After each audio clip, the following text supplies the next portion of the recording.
Jamaica's hidden oil empire. The $10 billion question no politician can answer. Deep beneath Jamaica's sun-drenched waters lies a secret that could reshape the Caribbean forever. While tourists snap photos on pristine beaches above, drilling companies circle like sharks below, hunting for what industry insiders whisper could be worth more than Jamaica's entire GDP. But here's what they're not telling you. This isn't just another oil story. This is about a hidden empire worth potentially $10 billion that no Jamaican politician dares to fully acknowledge. What if I told you that right now, as you're reading this, Jamaica could be sitting on one of the largest untapped oil reserves in the Western Hemisphere? And what if I told you that the same government officials who have presided over decades of energy scandals and corruption are the ones controlling this potential windfall?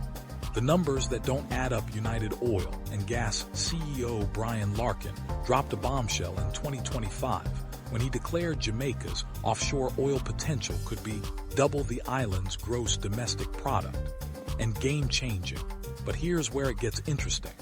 The company has spent $39.3 million over 10 years searching for oil off Jamaica's coast.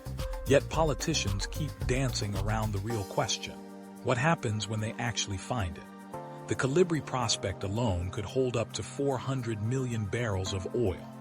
At current prices, we're talking about a single oil field worth approximately $32 billion. But that's just one prospect. The entire Walton Morant Basin could contain over 7 billion barrels of recoverable oil. Think about that number for a moment. 7 billion barrels. At $80 per barrel, that's $560 billion in potential value. Yet when you ask Jamaica's Energy Minister Darrell Vaz about confirmed discoveries, he maintains a careful stance. While the potential for a significant oil discovery in Jamaica exists, no commercial discovery has been confirmed. Why the cautious language when the technical data suggests something far more promising? The corruption shadow here's what makes this story explosive. Jamaica has one of the most corrupt energy sectors in the Caribbean. The Petrojam scandal alone saw millions of dollars in public funds misused, with former Energy Minister Andrew Wheatley forced to resign amid allegations of widespread corruption.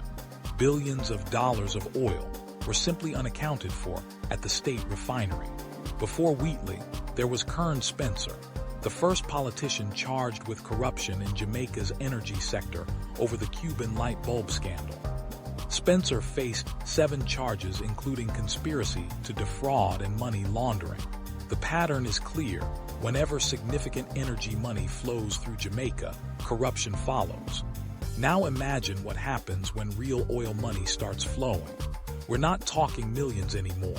We're talking billions. The same officials who couldn't properly manage a state refinery will suddenly have access to oil revenues that dwarf Jamaica's entire government budget. The secret everyone knows: United Oil and Gas has been remarkably transparent about the potential. Their CEO Brian Larkin stated the project could potentially generate over $30 billion of tax take for the island of Jamaica. The Walton Morant license has been called comparable to Stabroek in Guyana, which has transformed Guyana from one of the poorest South American countries into a regional economic powerhouse overnight. But here's the $10 billion question nobody wants to answer. Why has Jamaica been exploring for oil for nearly 70 years without a major discovery, while neighboring Guyana struck massive reserves almost immediately? The geological surveys show Jamaica has active hydrocarbon systems. The seismic data reveals multiple promising structures. The technology exists. So what's really going on? Industry insiders suggest the answer lies in Jamaica's political approach to energy development. While Guyana welcomed ExxonMobil with open arms and clear regulatory frameworks, Jamaica has cycled through different governments, different policies, and different energy ministers, many of whom left office under corruption clouds. 4. The hidden advantage, what most people don't realize, is that Jamaica's offshore oil potential might actually be easier to develop than Guyana's. Jamaica's basins are in shallow water between 50 and 2,000 meters deep, compared to Guyana's ultra-deep water operations. This means lower costs, faster development, and higher profit margins. The break-even point for Jamaica drilling is estimated at just $25 per barrel, making it profitable even during oil price downturns. United Oil and Gas has calculated that the mean Colibri resource potential alone could generate a 40% internal rate of return and an NPV10 of $3.9 billion. For a country with a GDP of approximately $17 billion, this represents transformational wealth. The political silence, yet Jamaica's politicians remain strangely quiet about the oil potential. Energy Minister Darrell Vaz focuses on renewable energy initiatives and electricity sector reforms, rarely discussing the offshore exploration in detail. Why the silence? Perhaps because acknowledging the true scale of Jamaica's oil potential would raise uncomfortable questions about why it hasn't been developed already. Or perhaps because previous energy sector scandals have made politicians wary of being too closely associated with petroleum projects. The Petrojam investigation revealed entrenched levels of abuse of public money and power, poor governance, corruption, bullying, nepotism, and misappropriation of funds. Any politician championing oil development risks being reminded of these past failures. The environmental paradox here's another layer to this story. Jamaica has positioned itself as a climate leader in the Caribbean, advocating for renewable energy and emissions reductions. The country has committed to generating 50% of its electricity from renewables. Yet simultaneously, it's pursuing what could be the largest oil discovery in the region. This creates a political paradox. How do you reconcile climate leadership with potentially becoming the Caribbean's biggest oil producer? How do you manage the environmental risks when tourism, representing over 50% of GDP in neighboring Bahamas, could be devastated by a single oil spill? Environmental groups have already begun mobilizing against Caribbean offshore drilling. The same organizations that successfully challenged drilling in the Bahamas are now eyeing Jamaica's oil ambitions. The timing question: United Oil and Gas secured environmental permits for piston core sampling in June 2025, marking a crucial step toward actual drilling. The company has until January 2028 to make a drill or drop decision. But here's what's interesting about the timing. Jamaica is also planning major changes to its electricity sector, with the government refusing to renew the Jamaica Public Service Company's license under current terms. Is this coincidental? Or is Jamaica preparing its energy infrastructure for a potential oil boom? The government's emphasis on exploring alternatives and attracting new investment in the electricity sector could be laying groundwork for oil-generated power and petrochemical industries. The geopolitical stakes. What makes Jamaica's oil potential even more intriguing is its location. Positioned between the United States and South America, Jamaica could become a strategic energy hub. The island already has LNG infrastructure and refining capacity. Adding major oil production would make Jamaica a regional energy player. This has caught the attention of international companies beyond United Oil and Gas. Multiple parties are currently under non-disclosure agreements, reviewing Jamaica's geological data. The farm-out process, industry speak for finding drilling partners, has momentum with several parties currently under NDA. The resource curse risk, but here's the uncomfortable truth: oil wealth can be a curse. Look at Venezuela, Nigeria, or Angola. Despite massive oil reserves, many oil-rich nations suffer from corruption, economic instability, and social inequality. Jamaica's history of energy sector corruption suggests the country could be particularly vulnerable to the resource curse. The Integrity Commission has already documented how energy sector money breeds corruption in Jamaica. Former ministers have been charged, investigations have been launched, and public trust has been eroded. Now imagine multiplying those stakes by 1,000. The infrastructure reality Jamaica does have some advantages. The island already has Petrojam, the region's largest oil refinery. It has port facilities capable of handling oil tankers. It has a skilled workforce familiar with energy sector operations. The infrastructure foundation exists to support oil production, but the same infrastructure has been plagued by mismanagement. Petrojam has been the center of multiple corruption scandals. Billions of dollars of petroleum products have gone unaccounted for. If Jamaica can't properly manage a refinery, how will it manage oil production platforms? The farm-out mystery United Oil and Gas is desperately seeking a farm-out partner, a larger oil company willing to invest approximately $35 million to drill the first exploration well. The company has been searching for this partner for years, hiring multiple consultants and advisors. Why the difficulty finding a partner? Jamaica's oil potential on paper looks excellent. The geology is promising, the fiscal terms are attractive, and the infrastructure exists. Yet major oil companies remain hesitant to commit. Industry sources suggest concerns about Jamaica's regulatory environment and history of policy changes under different governments. The economic transformation, if Jamaica does strike oil, the economic impact would be unprecedented. The country currently imports nearly all its petroleum needs, spending billions annually on energy imports. Oil production could eliminate this trade deficit while generating massive export revenues. Brian Larkin estimated that successful oil development could potentially double the GDP of the island as a standalone project. For context, discovering and developing 7 billion barrels of oil could generate approximately $70 billion in total economic value.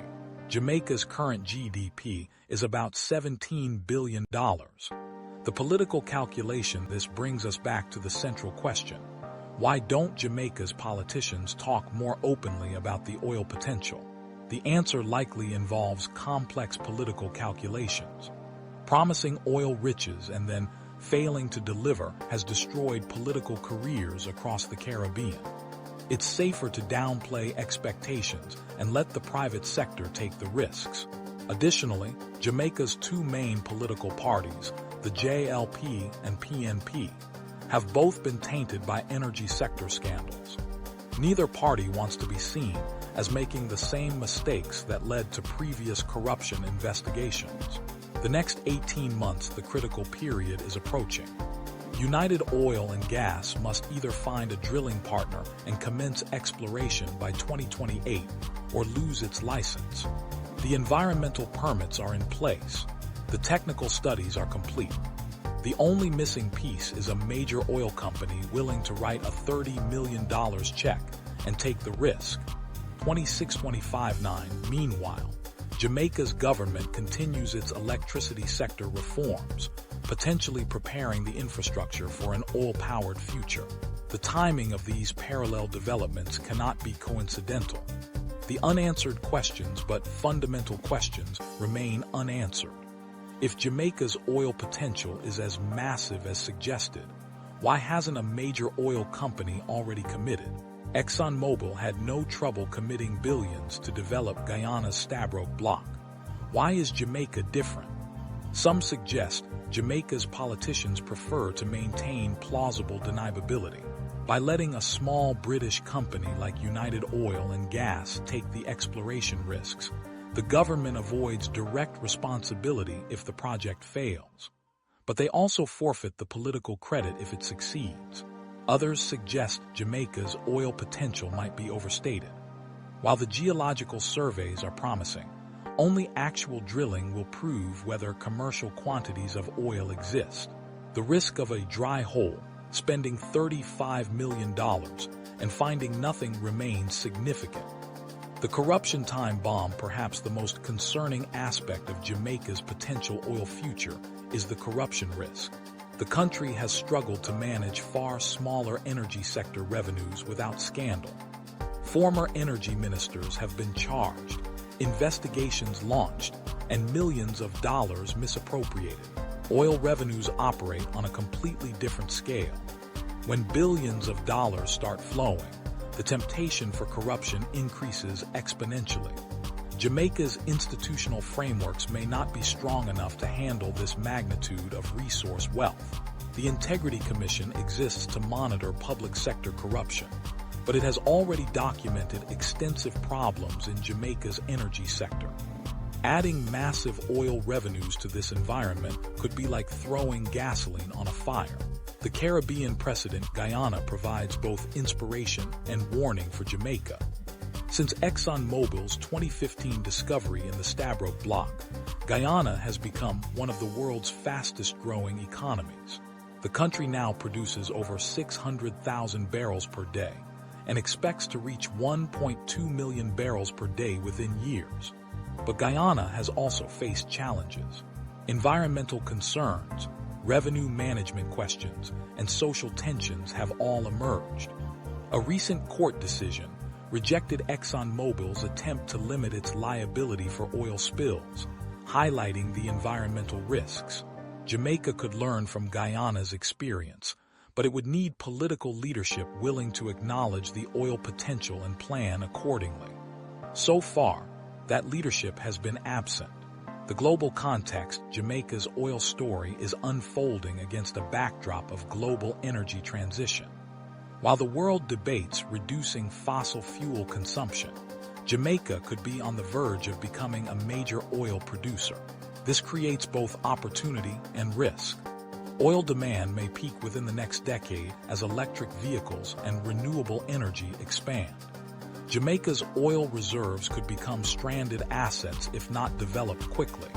The window for profitable oil development may be narrowing. Conversely, oil prices could spike during the transition period as traditional suppliers reduce investment while demand remains strong.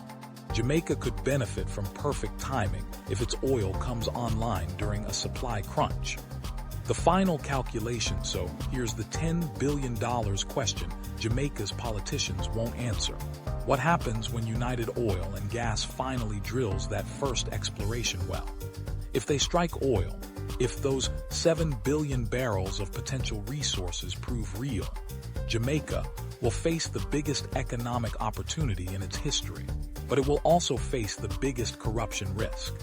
The same political system that produced the Petrojam scandal, the Kern-Spencer charges, and decades of energy sector mismanagement will suddenly control billions of dollars in oil revenues.